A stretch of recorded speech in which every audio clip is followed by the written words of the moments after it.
Hello दोस्त, नमस्ते, प्रणाम। मैं हूँ आपकी वंदना। मैं हूँ आपकी अर्चना। स्वागत करती हूँ अपने यूट्यूब चैनल पे आप सभी का। और हम लोग एक प्यारा सा कजरी गीत लेके आए हैं, कैसे लगेगा कमेंट में बताना। छोट के देवरा पे जिया मोर लागबा, बड़ा मजेदार बाना। छोट के देवरा पे जिया मोर लागबा, बड़ा मजेदार बाना।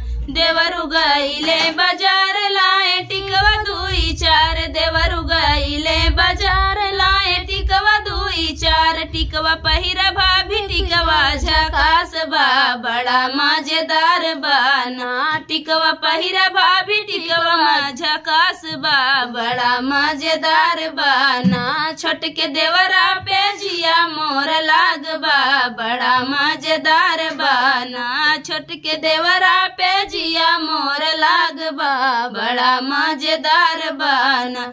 देवरु गईले बाजार लाए हरवा दुई चार, देवरु गईले बाजार लाए हरवा दुई चार। हरवा पहिरा भाभी हरवा झकास बा, बड़ा मजेदार बाना। हरवा पहिरा भाभी हरवा झकास बा, बड़ा मजेदार बाना। छोट के देवरा पे जिया मोर लागबा, बड़ा मजेदार बाना। देवरु गईले बाजार लाए छगला दुई चार, देवरु गईले बाजार लाए छगला दुई चार। छगला पहिरा भाभी छगला झकास बा, बड़ा मजेदार बाना। छगला पहिरा भाभी छगला झकास बा, बड़ा मजेदार बाना।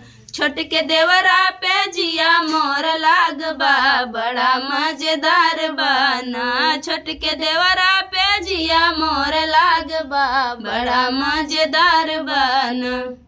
तो गीत कैसा लगा कमेंट में बताइएगा।